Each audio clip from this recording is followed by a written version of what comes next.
irresponsáveis. E diz em seguida, por que morrerias antes do teu tempo? Mas aqui parece que há uma contradição. Porque é exatamente a Eclesiastes que diz que há tempo para todas as coisas, no capítulo 3.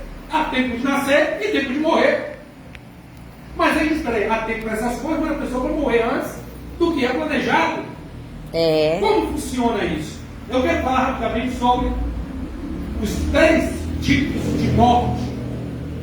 A primeira é aquela morte que é determinada pelo dia, como Deus fala, você nasce nesse dia e nesse dia eu vou te tomar de volta. Ou seja, é o Eclesiastes 3 dias de nascer e de morrer, é o dia determinado por Deus. Essa é a morte natural. Deus determinou, neste dia eu vou tomar o meu servo e vou recolhê-lo para a minha glória, para o meu gozo. Isso foi determinado por Deus, não importando a idade, o tempo, mas foi Deus que determinou. E existe a segunda morte. Que morte é essa? É a morte por impiedade. Pessoas que são demasiadamente ímpias. Sabe aquela pessoa que para um trabalhador na rua, mete o revólver, toma o celular e dá um tiro nele? Isso é impiedade. Sabe a pessoa que entra no supermercado, põe um revólver na cabeça de uma mãe de família, assalta o supermercado e atira nela? Isso é impiedade. Sabe a pessoa que anda na rua, um adulto, pega uma pedra, dá uma pedrada num cachorro que está deitado na rua? Isso é impiedade. Pessoas que agridem pessoas idosas? Isso é impiedade. Que abusam de crianças? Isso é impiedade. E isso é impiedade em demasia. Porque todos nós podemos às vezes cometer impiedade. Todos nós somos sujeitos a isso. A gente fica meio nervoso. Quantas pessoas aí, não precisa levantar a mão, já deu um chute no cachorro aí, porque ele fez um lugar errado. Era falta de maturidade na época, de perdão a Deus, mas já aconteceu, eu fiz isso já. Impiedade. Meu Deus, por aí. Mas eu não vivo fazendo isso. E eu não passei a minha vida toda fazendo isso. Eu fiquei tão triste pelo cachorro chorando. E logo depois ele veio me cheirar que me quebrantou mesmo. Meu Deus, isso aqui fez isso, bichinho. Né? Eu tenho consciência, faço coisa errada, imagina o bichinho. Está entendendo? Tem gente que vive uma vida de impiedade em demasia. Ele tem prazer na maldade. Ele tem prazer em espancar e agredir o filho, que nem sabe sequer andar ainda às vezes. Ele tem prazer de ver o circo pegar fogo. Sabe? Tem muita gente que gosta de serve de ponte para o mal. Ouve uma conversa aqui e atravessa para o outro lado. Vai morrer por causa da sua impiedade. Porque a Bíblia fala, não seja demasiadamente ímpio e nem louco. Por que morrerias antes do teu tempo? Ou seja, existe um tempo determinado por Deus para você morrer, para eu morrer.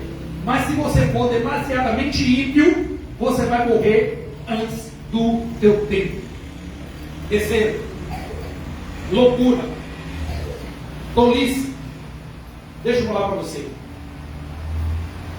Nos últimos anos, olha só, em 2013, eu tinha um blog que o Google bloqueou minha conta porque eu comecei a falar mal de uns negócios que não pode mais falar aí. E aí um irmão em Cristo me denunciou. E aí eu perdi minha conta de 6 anos na época. Eu tive que fazer tudo de novo. Mas em 2013, no meu blog eu já falava a respeito da quantidade de pastores que estavam cometendo suicídio no Brasil e no mundo. Já tinham pastores e obreiros cometendo suicídio em 2013.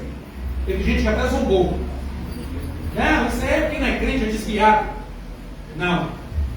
O irmão colocou bem aqui. Isso é uma enfermidade psicológica e mais tarde do espírito. Como disse Joyce Meyer, a pastora Joyce Meyer, o campo de batalha de Satanás é na nossa mente. É na nossa mente que ele vence se nós deixarmos, se nós vacilarmos, se nós dermos lugar. É ali, pastor Walter, quando, como diz lá na Bahia, quando a casca do pepino engrossa e a vaca fica cega. Sabe? Porque na sombra de jacaré a lagartixa bebe água. Mas quando o jacaré sai, a lagartixa não tem sombra e nem segurança. Está desprotegida. É E desse muita jeito. gente se sente assim em dados momentos da vida. Isso não é para alguns, não, isso é para todos. Já teve um momento em minha vida que eu abri a boca e falei: Deus, me tira dessa terra. É, por aí. Me mata. É melhor eu morrer do que viver nessa situação. Eu já pedi isso. Pastor, você é desviado? Então Elias também era desviado. Elias falou: não sou melhor que os meus pais. Me tira dessa terra. Jonas, profeta, falou: minha alma está angustiada até a morte. Para mim é melhor morrer do que viver. Há dados momentos em nossas vidas que nós desejamos a morte, que nós desejamos abrir mão de tudo. E às vezes, irmãos, é a nossa própria consciência influenciada pelo inimigo. Quantas vezes eu saí do boteco, bêbado, drogado, Ele não gosta. feliz, cantando, pulando, conversando com o pote, todo feliz. E no meio do caminho essa felicidade foi esvaecendo e me deu um vazio e a louca vontade de pular de cima de uma passarela. É. De me jogar debaixo de um caminhão, de dar um tiro na minha própria cabeça. Foram diversas vezes. Eu estava todo feliz, mas era uma felicidade vazia. Quanto mais eu me distanciava do boteco e das pessoas que estavam se alegrando comigo, mais vazio eu ficava, até o ponto de desejar a própria morte. É, Jesus, é forte. E aí o que acontece com muita gente? Às vezes a pessoa ela quer deixar as drogas, mas não consegue. E aí tem uma música mundana, licença aos irmãos por citá-la aqui, do Racionais MC, que fala assim, já há muito tempo: nada deixa o homem mais doente que o abandono dos parentes. Nu. E é o que mais acontece. Tem muitos lugares que quando o problema bate na porta, o amor pula a janela e sai correndo. O amor, volta aqui, o amor, não, depois. E aí a pessoa se vê sozinha. Quem tem mãe, a mãe dá luta até o último momento. Mas quem não tem, irmão, está quebrado. Eu sou pai, eu amo meus filhos, mas eu tenho certeza que eu não suporto o que uma mãe suporta. Tenho certeza. É verdade ou não é, garoto? Mãe é mãe. Maria acompanhou Jesus em todos os momentos do martírio dele e ficou no pé da cruz, vendo o filho dela, que era inocente, ser sacrificado pelo pecado alheio, e os alheios, porque ele estava morrendo, estavam acusando ele de coisas que ele não era. A mãe estava lá. É. Tem muita gente que chega ao estágio de loucura e comete a tolice de tirar a própria vida. Para nós encerrarmos, observe uma coisa. Sabe por que muitos pastores cometem suicídio? Escândalo descoberto. É. Não tem muitos anos, deve ter uns 4 anos isso, um pastor, de forma errônea, mandou um vídeo inadequado no grupo da igreja. Eu não lembro desse vídeo para ninguém, mas mandou por acidente no grupo da igreja. Quando o pastor, misericórdia, o que é isso? Ele cometeu suicídio.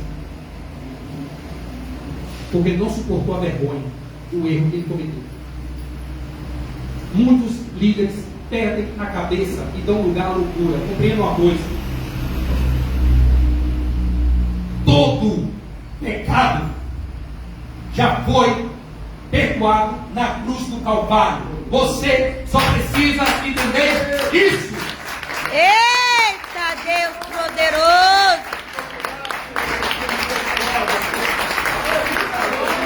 Eita, glória! Deus não projetou você para a vergonha. É. Você não vem à igreja passar vergonha. Quem passa vergonha na igreja é o diabo. É isso aí. Não é você. Errou? Filhinhos, não pequeis. É. Mas saiba que entre vós e o Pai, se pecar, saiba que entre vós e o Pai é um advogado, para saber Jesus Cristo. É. Você tem um advogado fiel. E um detalhe, você não precisa pagar nada para ele, porque ele já pagou por você. É. Só precisa tomar posse.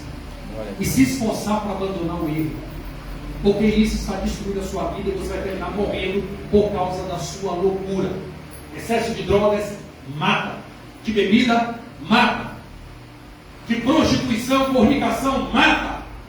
Até de comida. Se você com tudo que você faz em demasia, você está arriscando a sua vida, você está comprometendo a sua saúde. É. Negócio Olha aí, ó. Estou fazendo dieta e para de comer também, misericórdia. Aí vira a Olívia Palito e não tem um Popeye, está nem um pouco de espinafre. Aí já era o negócio. Tem que comer e ter fé igual a ministra Elane. A ministra Elane come com beleza. Mas rapaz, ela está ali, ó. Preocupado se um dia resolver aparecer essa comida toda. Mas ela está ali na oração, na fé, mulher de jejum, meu Deus, eu estou comendo porque o Senhor me abençoou. Glória! Ô glória, tem que comer mesmo. É. Aqui, ó. Aí só perde, tem dois prazeres que o homem perde só quando morre: o de comer e o de dormir. Essa a gente perde tudo. É. Então eu quero aproveitar. É. Olha, meu amigo, Biratã, você também barrigudinho, Também vai repetir, ó. não é? Glória! Escuta. Aí eu falei assim, ó. A Bíblia diz que eu vou ter um corpo novo na glória. É isso mesmo. Então esse aqui já está usado mesmo, para quem ficar preocupado demais, né? Glória! Cuidar da saúde é bom. É. Ficar preocupado com estética é demais. É muito Não, não É é? sobre isso. O mais importante é o caráter. Eita! O mais importante é ser convertido e não convencido. E glória! O mais importante não é o que entra na sua boca, mas o que sai dela. Oh, meu Deus! Glória! É Deus! Portanto, glória a Deus. Pega lá, Glória- tô falando. Glória a Deus. Opa! Glória a Deus. Portanto, não seja demasiadamente ímpio, nem demasiadamente louco, porque você vai morrer antes do teu tempo. É. Errou, corrige, pede perdão, toma vergonha na cara e não faz mais. Glória a Deus. Por aí. Procura Deus. Não confio no meu pastor, minha pastora. Então você já está todo errado. É. Ou seu pastor e sua pastora também está todo errado. As duas uma. Porque se você conversar com seu pastor, sua pastora e eles contar para todo mundo, eles estão no lugar errado também. É verdade. Mas se você prefere no outro lugar contar para outra pessoa estranha, onde vai procurar seus pastores e confessar a sua situação, você também está meio complicado o negócio do lado. É por aí. Né? Você não está num acordo. Você tem que aprender a confiar no seu pastor, Isso é forte na demais. sua pastora. Se ele demonstrar que merece sua confiança, você não tem que continuar no ministério. É verdade. E você vai congregar com alguém se você não confia. É. É que nem dormir com o inimigo. Meu Deus, vai falando Tá aí, entendendo? Jesus. Então, ou confia ou não confia, você é crente ou você não é crente. É. Você gosta de crente pela metade, não vai ter arrebatamento pela metade, vai o tórax para cima, as pernas vão cair, não vai não. Eita glória! Ou vai ficar tudo junto. Então, toma cuidado aí com isso aí, irmão, pelo amor de Deus. Olha, tem piedade. Outra coisa, para nós errar, o pastor Walter, a gente fala, pode pregar, pastor Walter, de uma vez, olha só, escute. Vou dizer aqui, vou já de pregar a palavra, senão não prega. Escute.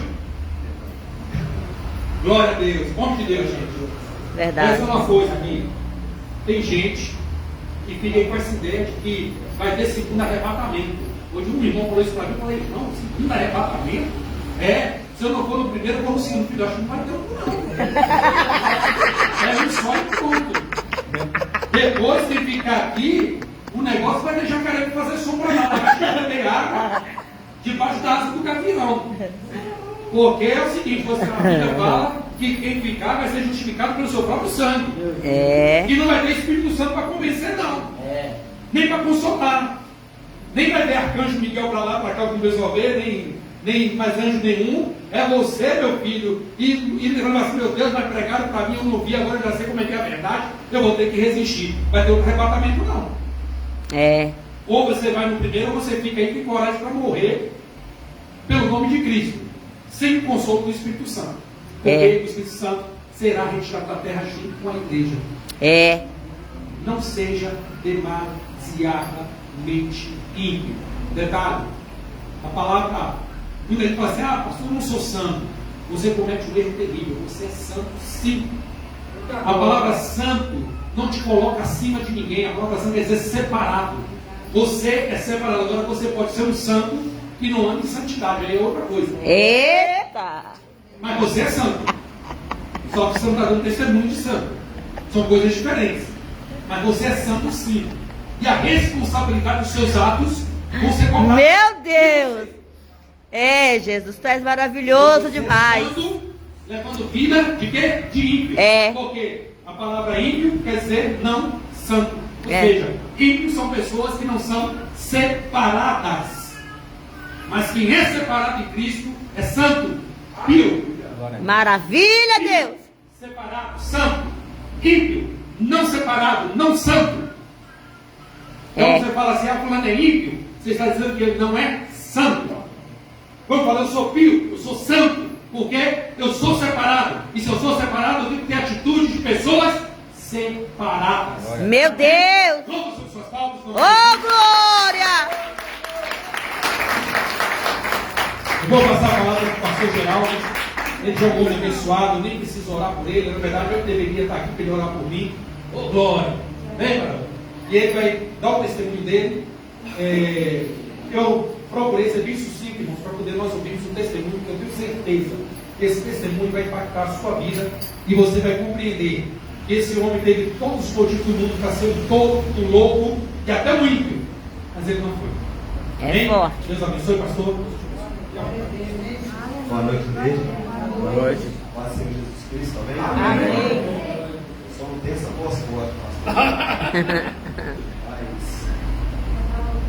Mas eu trago um abraço para o pastor Rodrigo. Falei com ele pastor, tinha me convidado para estar aqui. Sou da GSM aqui do Missão Serra Dourada. Eu trago um abraço para o pastor Rodrigo. Amém? Amém. Eu queria ler com os irmãos em Provérbios, capítulo 4, versículo 23, só um versículo que nós vamos ler. A palavra do Senhor nos diz assim. Nós vamos abrir, né?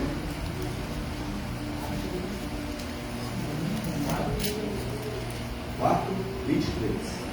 A palavra de Deus nos diz assim: sobre tudo que se deve guardar, guarda o coração, porque dele procedem as saídas da vida. Eita! Amém? E eu quero um breve comentário sobre esse versículo. Quando a Bíblia está falando aqui de coração, é porque ia ficar feio colocar o cérebro. Amém. Então, porque ninguém pensa com o coração, nós pensamos com a mente, com o cérebro. Então, quando a palavra está dizendo que guarda o teu coração, é guarda a sua mente. Os irmãos possam entender isso, que a sua cabeça não possa deixar que o inimigo venha tomar conta dela. Então, porque da sua mente procede a saída da vida. Amém? Eu quero começar com um testemunho. Em 1989, eu com apenas 18 anos, eu casei. Casei em 1990, a minha filha nasceu. Minha primeira filha nasceu. Quando ela fez um aninho de idade, nós descobrimos que ela era especial. Uma criança que ia precisar da gente para tudo. E quando nós descobrimos isso, eu com um ano de casado, com uma filhinha de quase um aninho, ela ia fazer um aninho, a minha esposa decidiu meter o pé, sair fora. Porque era pesado para ela cuidar de uma criança assim. Mas assumi a responsabilidade. Sou de uma família toda cristã e meus pais me ajudaram muito. Nessa época, eu trabalhava na Fiat Automóveis. Eu tinha 20 anos, 20 para 21 anos. Trabalhava na Fiat Automóveis e comecei a buscar todas as ajudas possíveis dos profissionais que poderiam me ajudar. Mas nessa caminhada, eu descobri que ela tinha nascido com a síndrome porque passou da hora de nascer. Mas com isso também, depois de algum tempo, eu descobri que ela tinha nascido com desvio septo, então ela não respirava pelo nariz. Ela só respirava pela boquinha. E isso estava deformando os lábios, o olho dela, tudo, porque uma pessoa precisa respirar pelo nariz. Mas ela era muito nova e não poderia fazer a cirurgia de desvio septo. Quando ela fez 2 aninhos, eu descobri também que ela nasceu com o pé plano. Então ela já tinha 2 anos e meio e não andava. E eu tive que procurar ortopedista para isso. Só a igreja que foi ficando tão pesado de tantos médicos que ela precisava de atendimento, ela precisava de psicólogo, psicopedagoga, neurologista, ela fazia muita fisioterapia. Então, eu tive que sair da vida porque estava pesado demais para mim colocar a carga sobre a minha mãe para ficar levando ela nesse período. E eu assumi a minha vida, comecei a levar daqui para ali, comecei a trabalhar por conta própria quando dava. E só que, igreja, eu quero que os irmãos entendam que quando você. A palavra do Senhor nos diz que Jesus falou que no mundo nós íamos ter aflições, que nós deveríamos ter bom ânimo, porque Ele venceu o mundo. E eu coloquei isso no meu coração, falei, eu vou vencer, vou dar a todo suporte, vou amar ela com toda a minha força, com toda a minha alma. E assim fui caminhando, e eu muito novo, igreja, por várias vezes, eu tive que trocar de psicólogo. Os irmãos foram escandalizar com isso, mas pessoas ímpias que eu consegui atendimento para minha filha, mas que no final essa psicóloga ela não estava querendo nada para atender minha filha, estava me querendo. A verdade é essa. Eu era muito novo, um pai cuidando da filha o tempo todo, então eu tive que trocar várias vezes por causa disso. Mas aí a situação foi crescendo. Eu descobri um ortopedista que receitou uma botinha para ela, que na época, para quem não trabalhava, cada botinha custava 5 salários mínimos. E você tinha que mandar fazer essas botinhas. Ela era feita por pessoa, de acordo com o raio-x, de acordo com a necessidade. Com muita luta, graças a Deus, a minha família é uma família muito unida e nós nos unimos. E fizemos 2, porque ela tinha que ficar o dia inteiro, quando nós íamos sair. Então nós usávamos para ficar o dia inteiro, quando ia sair, punha mais uma vez para sair com ela. Isso foi uma bênção, porque forçou a curva do pé e ela conseguiu andar com isso. Para agora, Senhor. Mas o tempo foi passando e ela com 7 anos, eu já consegui um profissional que fez a cirurgia para correção do desvio septo. Então ela voltou a respirar pelo nariz, mas como ela ficou até os 7 anos sem respirar pelo nariz, a dificuldade para fazer ela fechar a boca e respirar pelo nariz era imensa. Igreja, por ela respirar pela boca, ela feria a boquinha de cima de tanto babá. E a gente não podia estar limpando, tinha que usar um pomada especial. Foi muita luta. Mas eu tenho que voltar um pouquinho antes de jardim de infância. Coloquei minha filha no melhor jardim de infância que tinha próximo à minha casa. E eu fazia isso aqui para pagar, para manter tudo que ela precisava, para os médicos. Como eu falei para os irmãos, eu trabalhava com conta própria. E uma vez eu descobri, a minha filha chegou com o joelhinho todo ralado. Eu fui lá e perguntei à professora, ela falou para mim que ela caiu. E eu descobri que quando eu ia dar banho na minha filha para levar ela do jardim, ela começava a chorar, ela não queria mais equidade. Quando o seu filho começar a chorar demais para não ir para a unidade, desconfia. E eu fui e comecei a orar a Deus que me revelasse o que estava acontecendo. Então, igreja, eu deixei ela no jardim, fiz que ir embora e voltei. Quando eu voltei, a professora estava meio que arrastando a minha filha, porque ela não sabia lidar com a criança especial. Todas as vezes que eu lembro, é difícil de falar. Voltei, peguei minha filha, falei com ela que ela não sabia o que estava fazendo, porque ela estava fazendo longe de mim, mas Deus estava vendo tudo. E eu falei com ela assim, e é tanto Deus que vê tudo, que foi Ele que me revelou. Eu fui embora e o Espírito Santo mandou eu voltar e peguei você fazendo isso. E ela ficou preocupada com medo de eu agredir ela, e eu falei, jamais vou fazer uma coisa dessa. Peguei minha filha e tirei dali. Consegui vaga numa escola. Primeiro fui no conselho tutelar para saber o que eles podiam me orientar, porque eu era muito novo. Era um caso assim, ninguém na família. Aí o conselho tutelar me deu uma carta, eu levei uma escola regular. Matriculei minha filha nessa escola regular. De início foi ótimo, porque ela conheceu umas menininhas lá e começou a interagir. E aí ela fez a cirurgia do desvio seco, voltou a respirar pelo nariz, mas nós tínhamos que ficar tampando a boquinha dela com fita micropórica. Ela dormia com aquilo, ela tinha que ficar com aquilo. Depois eu descobri que ela estava tendo estrabismo porque ela tinha ficado muitos anos com a boca dela. Começamos a ter que fazer um tratamento também com oftalmologista. Imagina uma criança especial, não falava, até hoje ela fala errado. Mas uma criança especial, não respirava pelo nariz, agora estava ficando com o olhinho torto, tinha dificuldade para caminhar. Então ela virou chacota dos meninos da escola e dos meninos da igreja também. Quantas vezes a minha mãe saiu da igreja chorando porque os meninos ficavam olhando para trás para zombar dela. E eu falava, mãe, vai passar. E eu naquela luta, buscando profissionais, sempre querendo ver minha filha melhorando, e ela estava melhorando, e querendo ver ela linda, linda, linda, linda.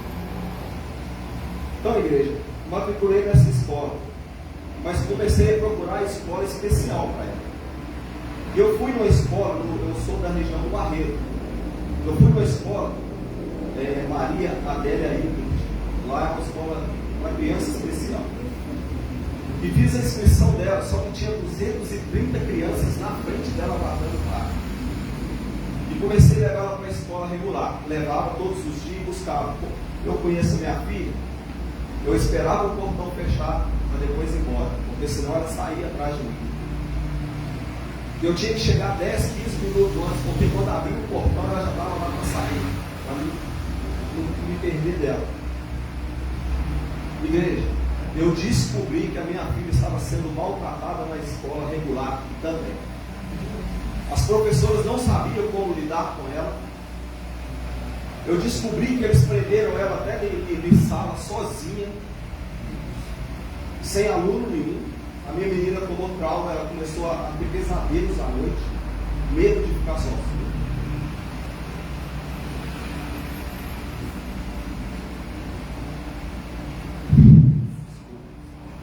Mas eu comecei a ouvir. Lembra do versículo que eu falei? De tudo que se deve guardar, guarda o teu coração, guarda a sua mente. Eu comecei a ouvir coisas na minha mente, que eu não era o escolhido de Deus, que aquilo não ia passar nunca. Eu tenho uma Bíblia, toda manchada de lágrimas. Mas aí eu buscava força no Senhor, joelho no chão, rejeitando aquelas vozes que falavam na minha cabeça. E eu encontrava graça nisso, porque o Senhor me alcançava, e no outro dia eu levantava disposto a lutar por ela de novo. E trabalhava e levava na escola e buscava isso. Só que um dia, igreja, eu fui numa reunião de pais, e era reunião de pais, mas só ia mãe, só eu de pai. E eu sempre ficava calado, porque eu não tinha muito o que falar.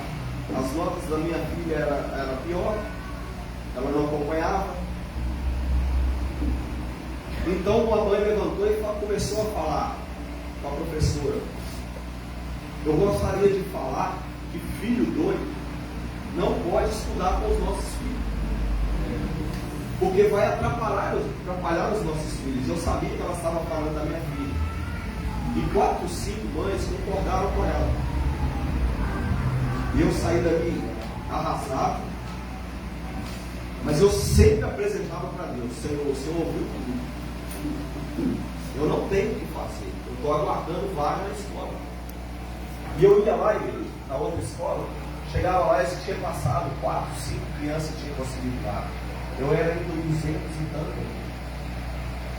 E numa dessas levadas delas para a escola, eu cheguei mais cedo porque eu tinha que fazer o recadastramento dela. Só que quando eu entrei por outro portão, tinha 2 professoras maltratando a minha filha no pátio, sozinha, só as 2 professoras e a minha filha. Sujidando e uma batendo no rosto. Desde esse dia eu cheguei perto e comecei a falar algo com elas. E elas assustaram. Eu não vou citar o nome da pessoa, mas eu falei com ela: fulano, se eu não tivesse Jesus no coração, eu dava um soco em você. Aí ela afastou de mim assim. Eu falei assim: não precisa afastar. Porque se eu não tivesse Jesus, eu tinha feito quando eu vi assim. Peguei minha filha, levei embora, chorando muito, muito. Pensa num homem chorando. Cheguei lá, deixei ela com minha mãe. E minha mãe está assim: o que aconteceu? Eu falei: depois eu converso com a senhora. E fui para a escola onde eu estava aguardando a vaga. Cheguei lá na Adélia Hilbert. Aí tinha várias pessoas para ser atendidas. Aí a assistente social falou comigo: pois não. Aí eu falei assim: eu preciso conversar com a senhora. Aí ela falou: a respeito de quê? Eu falei: eu estou aguardando uma vaga para minha filha. Ela falou: qual o nome dela? Eu falei.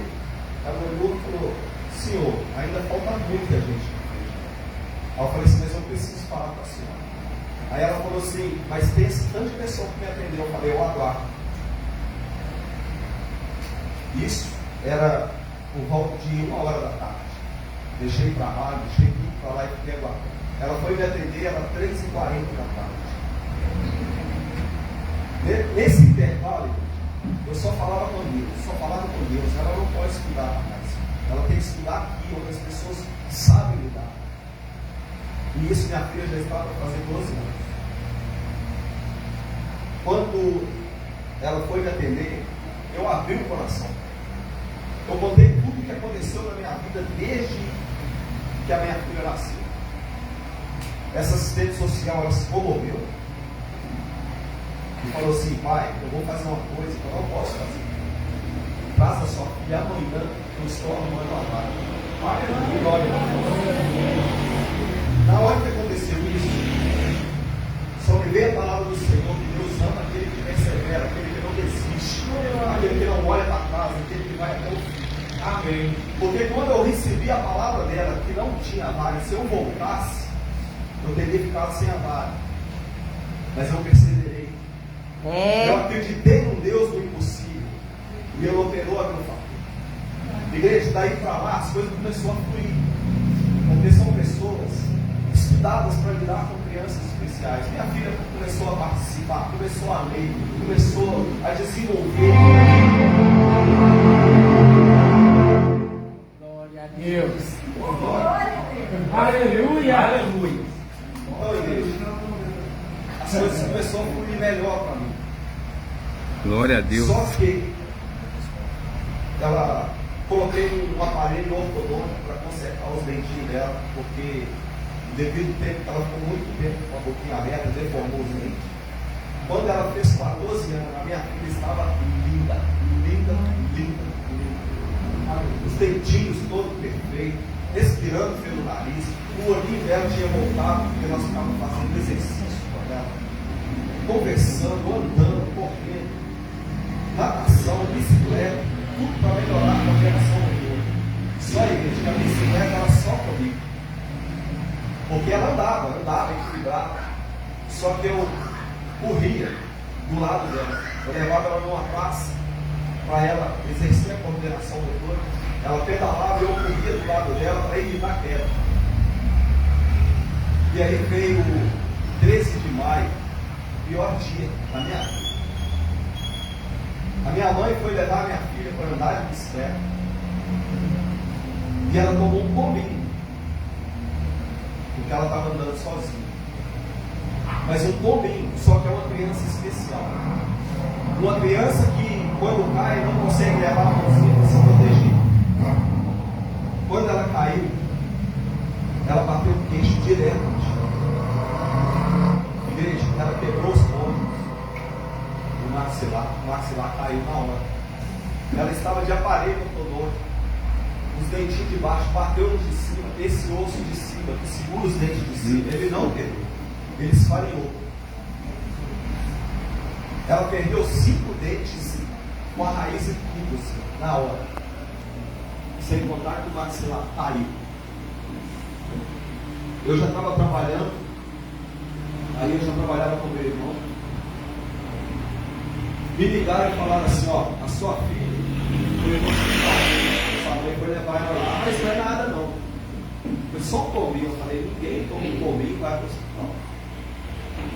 Eu fui na minha casa, cheguei lá, me falaram que eles tinham ido para João 23. Eu cheguei lá primeiro do que eles. Quando eu cheguei, quando eu estacionei, meu irmão estava chegando com ela. Quando eu vi ela, o queixo caiu, sem dente, muito sangrando, gritando. Eu peguei minha filha pelas mãos, entrei para dentro. Tiraram a panorâmica do rosto dela e falaram comigo, pai, o caso dela é muito, cara. É muito. Ela vai ter que entrar para o próximo cirurgia. Eu fiquei de 3 horas da tarde, no João 23, até 3 horas da manhã, em pé, sem sentar, com roupa de oficina. Eu sou torneiro mecânico. Pensa num cara sujo. Até que ela entrou para o bloco cirúrgico. Eles fizeram a cirurgia por causa dos côndilos que quebraram. O osso aqui de cima não tinha o que fazer. E quando a minha filha saiu do bloco cirúrgico, ela estava com uns grampos na boca de aço. Por 40 dias ela tinha que ficar com aqueles grampos, porque ela não podia movimentar a boca. E os côndilos cicatrizaram. Ela estava com o rosto tão inchado que o meu irmão foi lá para visitar ela, olhou ela e passou direto, procurando o quarto que ela estava, porque eu não me conhecia ela.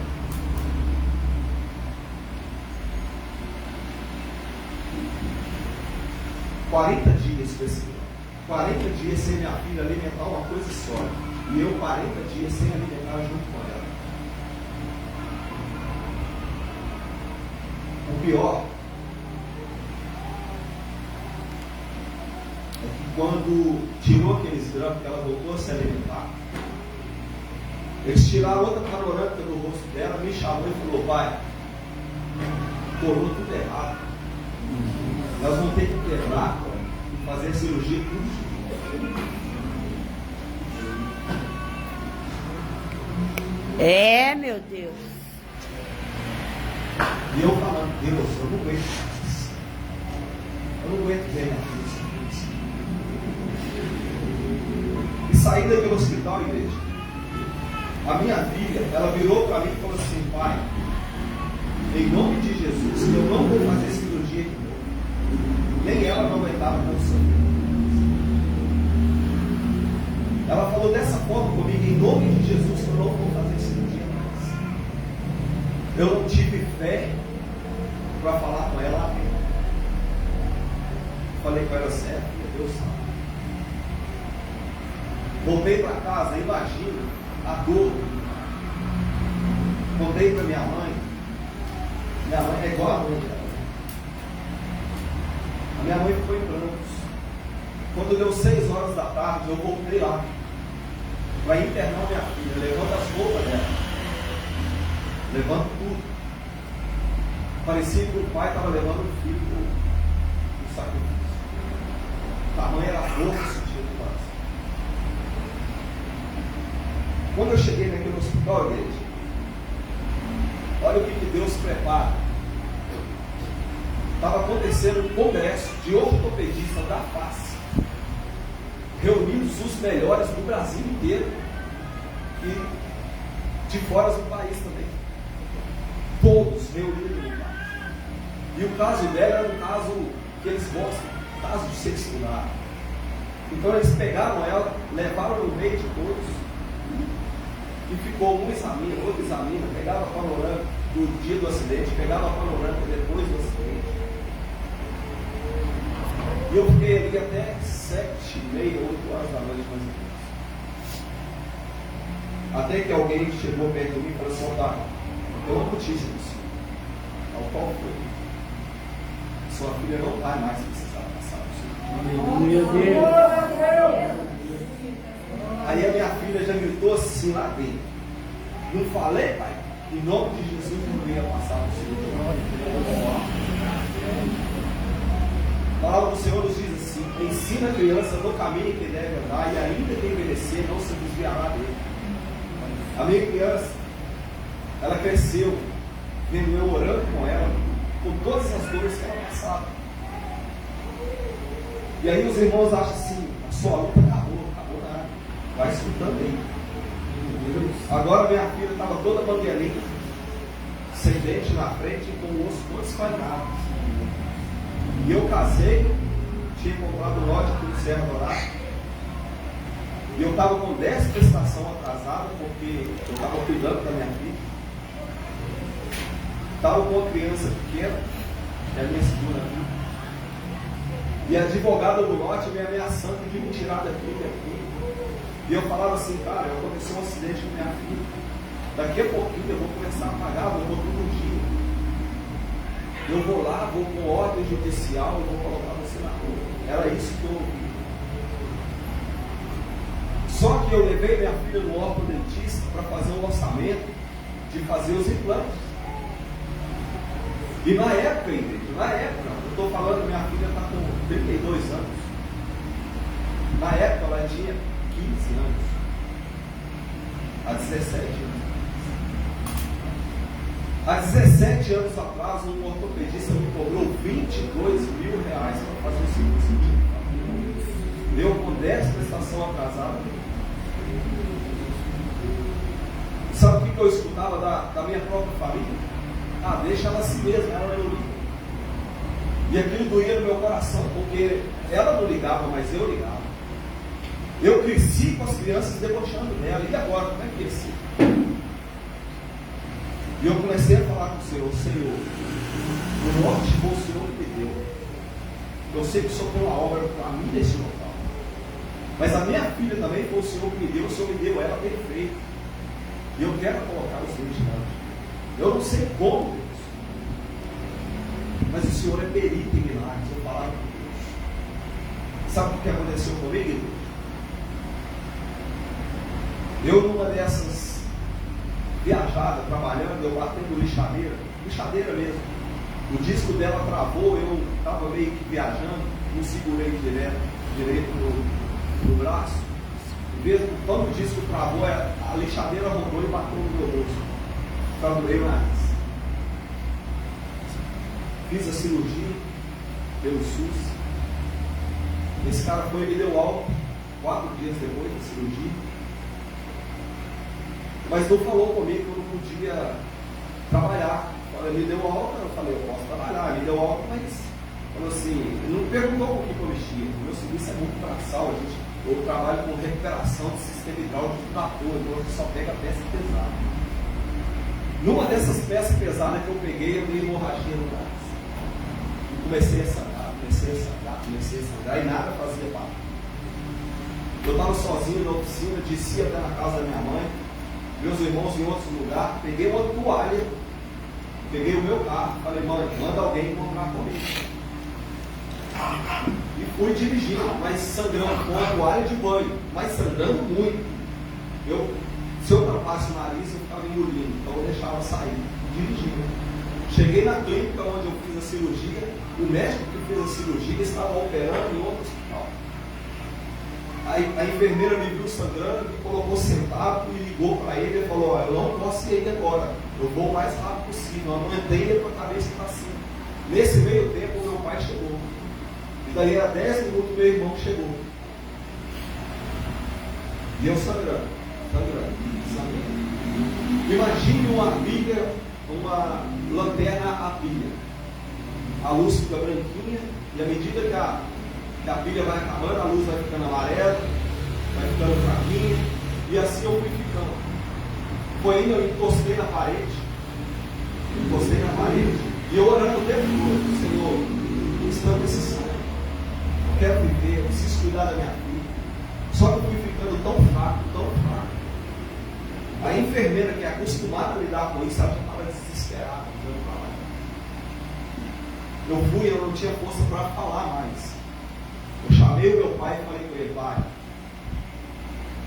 Ele veio na minha boca, assim, pôs o ouvido, eu falei assim: cuida da minha filha, eu não volto em casa.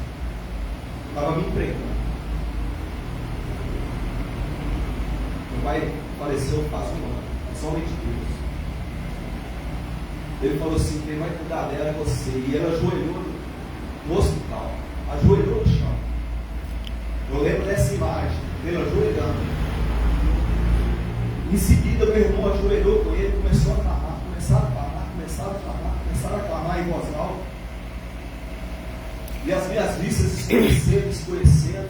De repente, eu vi uma luz tão grande, tão forte dentro desse quarto, mas tão forte, eu estava caído, sem forças. Eu levantei na hora. E meu pai e meu irmão levantou e o sangue não jorrava mais. Deus mandou um anjo me visitar aqui no hospital. Glória a Deus! A palavra do Senhor nos diz no livro de Tiago que a oração de um justo pode muito em seus inimigos.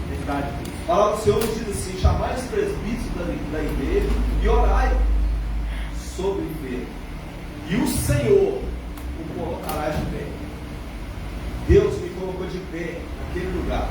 E para não ficar na minha palavra que foi Deus quem fez, o médico chegou em seguida, me levou numa máquina lá, me examinou, e olha o que o médico falou: eu não tenho o que fazer, porque o que eu iria fazer já foi feito. Glória a Deus!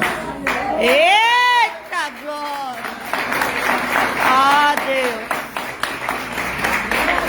Deus maravilhoso! Gente, fiz aqueles exames que você tira o sangue, faz o exame na hora para saber se você precisa, até o sangue perdido. Nem isso eu precisei. Aleluia! Quando Deus opera, Ele faz completo. Eu voltei para casa completamente restabelecido. Voltei trabalhando e continuando orando: Senhor, eu preciso pagar meu lote, eu preciso fazer os implantes da minha filha. Resultado: eu trabalhava com meu irmão já tinha bastante tempo. Ele virou para mim e falou assim: eu vou acertar com você. Deus falou no coração dele: eu vou acertar com você, você vai lá e faz essas prestações atrasadas. E assim eu fiz. Ele acertou comigo, eu acertei, coloquei meu lote em dia. Voltei à igreja, eu fiz um projeto com Deus. Falei com Deus: Senhor, eu vou dar um passo de frente. Eu quero implantar os leitos também. E eu procurei tudo que eu podia e encontrei o menor preço. Mas o menor preço de 22 mil caiu para 18 mil. Igreja, eu deixei, eu fiz tudo. Tinha vezes que eu pagava 2 salários mínimos por mês. Eu não saí como, mas eu fiz a cirurgia na minha vida. Glória a Deus! E hoje ela tem os dentes. Glória a Deus! Mas nesse meio tempo, os irmãos estão achando que passar dificuldade é bobagem. É. Eu comecei a sentir uma dor. Faz um exame daqui, faz um exame dali. Foi indo, igreja, eu parei de dormir à noite, eu não conseguia deitar, eu ficava só com os braços assim, na cabeceira da cama, os 2 braços. Tamanha era a dor que eu sentia no peito e nas costas. Até que eu fiz o exame e eu descobri que eu estava com úlcera. Mas eu não estava com úlcera no estômago, eu estava com úlcera no estômago, no duodeno e pangastrite no intestino. É, meu Deus. Sabe o que é isso? Sofrimento. Eu vou ler o versículo para os irmãos entenderem o que eu fiz. O livro de 1 Pedro, capítulo 5, versículo 7, nos diz assim: lançando sobre ele toda a vossa ansiedade, porque ele tem cuidado de vós. Sede sóbrios e vigiai, porque o diabo, vosso adversário, anda em derredor, bramando como leão, buscando a quem possa tragar. Eu comecei a entregar, falei: Senhor, eu estou doente de tanta ansiedade, mas a partir de hoje eu vou entregar tudo que eu tenho nas mãos do Senhor. Mas eu comecei a tratar a igreja e nada surtia efeito. Remédio não fazia efeito. Eu tomei um remédio que chama Antac, não sei se alguém já ouviu falar, é um dos remédios mais fortes que tem. E mandaram eu tomar uma caixa. Só que quando eu faltava 2 desse remédio, eu dei princípio de choque anafilático. Correram comigo para o hospital. Quando eu cheguei lá, a médica falou, a especialista falou assim: por muito menos eu já tive que intubar a paciente. E eu voltei para casa com a mesma úlcera depois de ter tratado e sofrendo. Está vendo? Eu estou meio cheio aqui. Hoje eu estou pesando 75 quilos. Sabe quanto que eu cheguei a pesar? 49. Magrinho, sofrendo. E aí eu chego na casa da mãe da minha esposa. A minha esposa vira para mim e fala assim: Paulo, tem uma senhora aí que está querendo falar com você. Porque ela via a minha luta e ela via em mim um anjo de Deus.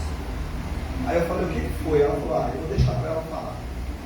Quando eu cheguei perto dela, ela falou assim: eu descobri que eu estou com úlcera. E eu queria que você orasse. Meu Deus. Na hora eu tomei aquela acusação de Satanás dessa forma: quero ver você orar agora. Você está quase morrendo de úlcera. Quero ver. Eu falei com ela assim: irmã, estou chegando da rua, deixa eu só lavar a mão ali, nós já vamos orar. Entrei no banheiro, igreja, ajoelhei, clamei ao Senhor, falei: Senhor, o Senhor é Deus, o Senhor é Senhor.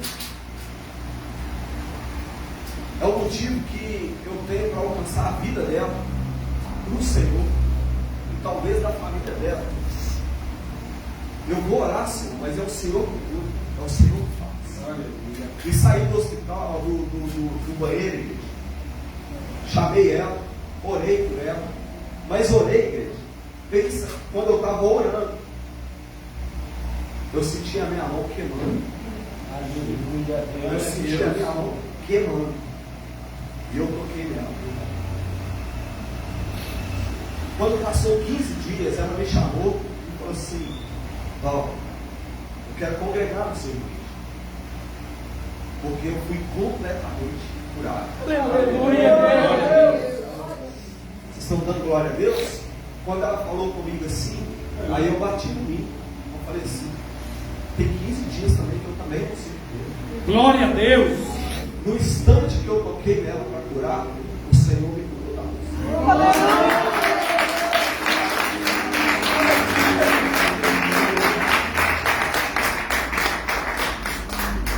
Eu quero falar uma coisa para os irmãos, porque nós estamos no mês de setembro.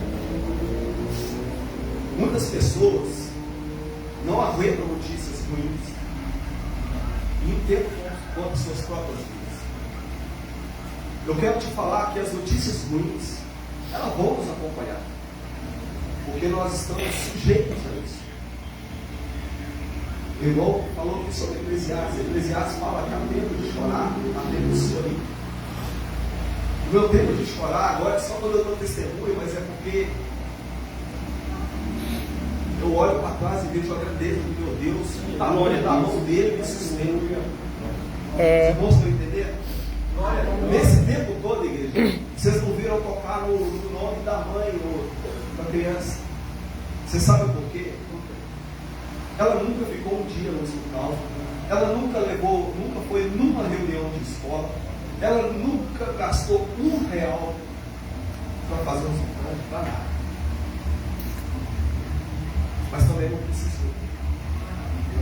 O que eu quero dizer com os irmãos com isso? Nunca desejei mal, O que eu desejo para ela é que ela tenha um encontro com Cristo. Glória a Deus. Os irmãos bem, né? Glória a Deus. A gente tem que ser cristãos de verdade. É, Jesus. É mais ou menos assim. Eu não posso ser um cara que prega as boas novas. Isso é muito fácil. É muito fácil, porque se eu abrir a palavra de Deus,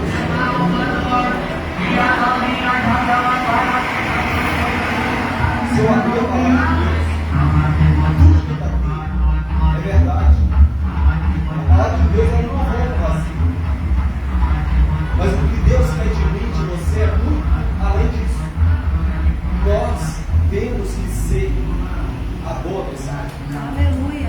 Aonde você chegar, É. você tem que ser um representante direto de Deus. Meu Deus do céu. As pessoas têm que olhar para você e ver em você um milagre. É forte isso. Nós temos que aprender a pregar com aquilo que somos. Meu Deus. Sabe quando Jesus chegou e falou que o reino dos céus se confirmou para vocês? Porque ele estava presente.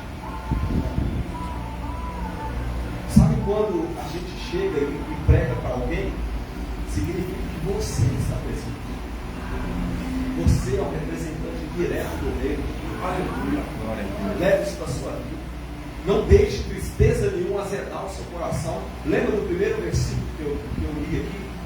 De tudo que se deve guardar, guarda o teu coração.